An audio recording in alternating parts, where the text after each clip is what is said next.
If you like the video, please click on the like button, write a comment, and subscribe to my channel.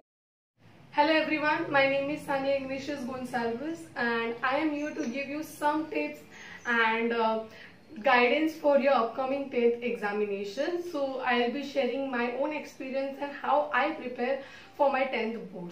So let's begin. और मैं आपको कुछ tips भी बताने वाली हूँ जो आप यूज कर सकते हो स्टडी करने के लिए. So we'll start with the video. So I'll be discussing everything point by point and you can take a note of it. So पहला पॉइंट जो मुझे आपको बताना है कि बहुत से बच्चों को ये डाउट होता है कि मैं भी अपने बोर्ड में थी, मुझे भी ये डाउट था कि हम लोग एग्जैक्टली कहाँ से पढ़े, रेफरेंस बुक से पढ़े या टेक्स्ट बुक से पढ़े.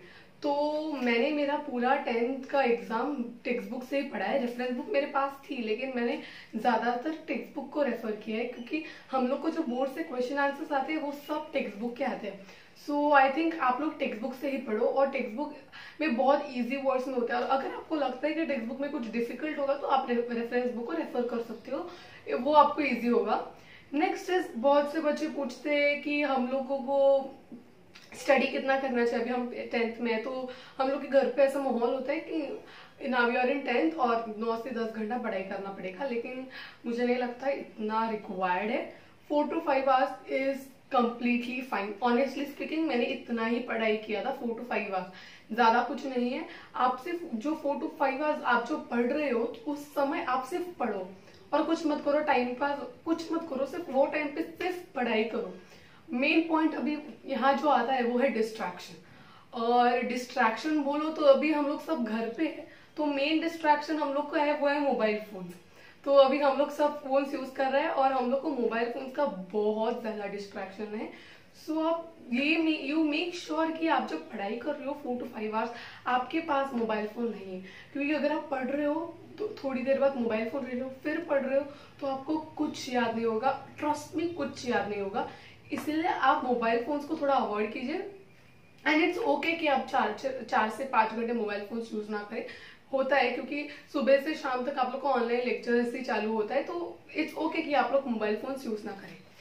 नेक्स्ट पॉइंट इज, बहुत से लोग पूछते हैं कि हम लोग रिविजन भी करें और पेपर सॉल्विंग का क्या करें. तो पेपर सॉल्विंग का बोलो तो हम लोग जब लिखते हैं ना तो हम लोग को प्रैक्टिस भी हो जाता है और हम लोग के दिमाग में भी वो बैठ जाता है सब कुछ.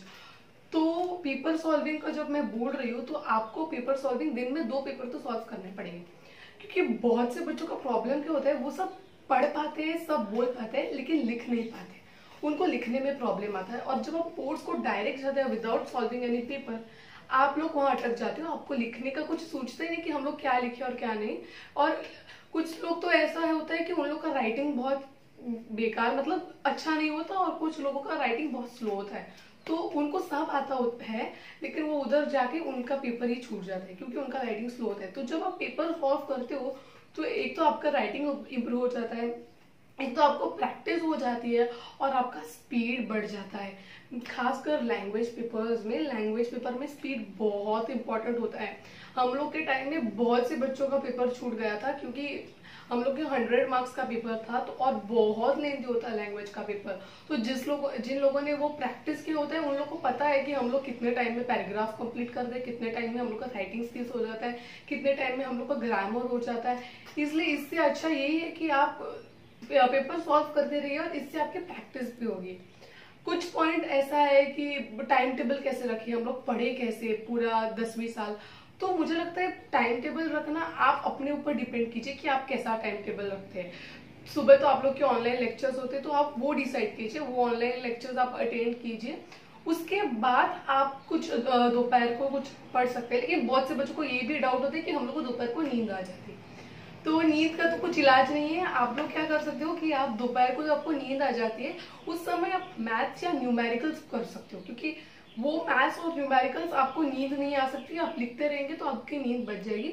शाम को आप थोड़ा पढ़ सकते हो और रात को मेन इज आप रिविजन करो और सेल्फ स्टडी कीजिए, क्योंकि सेल्फ स्टडी बहुत इंपॉर्टेंट है. आप कैसे भी पढ़ो लेकिन आप जब सेल्फ स्टडी करोगे तो आपको बहुत इंपॉर्टेंट और बहुत आपको हेल्प करेगा. नेक्स्ट इज मेन पॉइंट है, ये सब पॉइंट कवर अप करने के बाद मेन पॉइंट है रिविजन.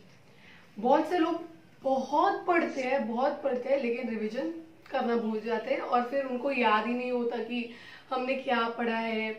तो मेरा ऐसा मानना है कि आप पढ़ते हो तो आप रिवाइज भी कीजिए, क्योंकि अगर आप पढ़ रहे हो, आज आपने फर्स्ट लेसन पढ़ा और कल आपको सेकेंड लेसन पढ़ना है, तो जब आप सेकेंड लेसन पढ़ने बैठोगे तो आपको फर्स्ट लेसन तो याद होगा थोड़ा फार, लेकिन जब आप थर्ड लेसन पे जाओगे तो फर्स्ट लेसन आप भूल जाओगे, क्योंकि हम लोग का माइंड में हम रोज पढ़ते रहते हैं तो हम लोग को इतना याद रखने का पावर नहीं है।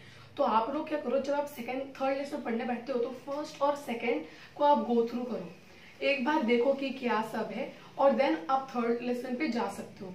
नेक्स्ट पॉइंट है, बहुत से बच्चे पूछते हैं कि हम लोग को जो पढ़ते हैं वो याद ही नहीं रहता। तो ये तो कुछ ऐसा इसका इलाज नहीं है कि याद नहीं रहता है, लेकिन आपको क्या करना है, आप लोगों को जब आप पढ़ते हो तो बच्चे तो ये मगअप करते हैं, like we just read it and we understand it, we read it and we understand it. So I think आप लोग कॉन्सेप्ट समझो, फोकस ऑन कॉन्सेप्ट्स, एंड अगर आपके कॉन्सेप्ट्स क्लियर होंगे तो आप कौन सा भी क्वेश्चन कैसा भी अटेम्प्ट कर सकते हो। और एक पॉइंट है कि अभी तक बच्चे सोच रहे हैं कि एग्जाम्स होंगे कि नहीं, तो आई डोंट थिंक कि आपको इतना सोचना पड़ेगा एग्जाम होंगे कि नहीं, एग्जाम होने ही वाले हैं।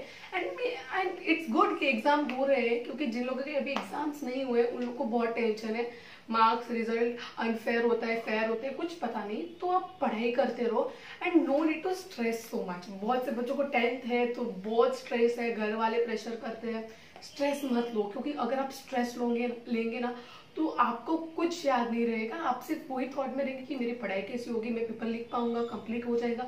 इस सब में जो आप पढ़ रहे हैं वो आप सब भूल जाओगे। तो मेरा ऐसा मानना है कि स्ट्रेस मत लो, पूरा दिन पढ़ाई करने में मत वेस्ट करो, आप थोड़ा खुद के लिए भी टाइम दो, थोड़ा फ्री रहो, थोड़ा चिल करो, क्योंकि हो जाता है, सब पढ़ाई करते सबका हो जाता है।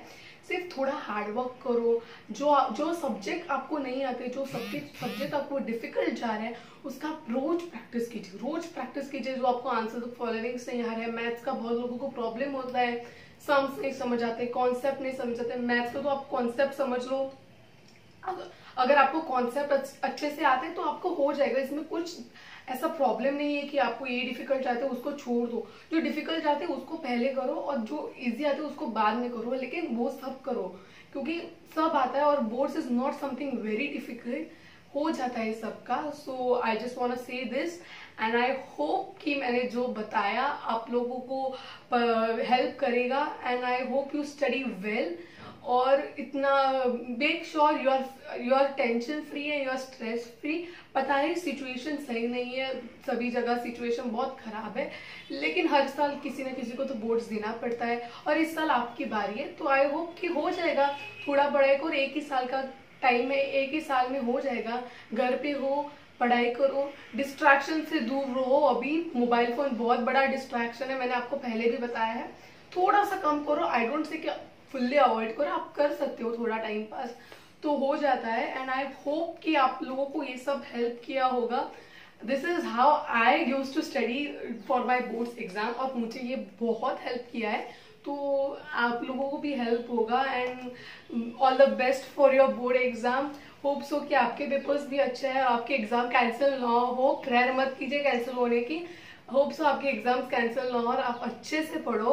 And also don't forget to follow and subscribe Siddhi ki Kaksha, and follow around Instagram and Telegram. Thank you, have a nice day.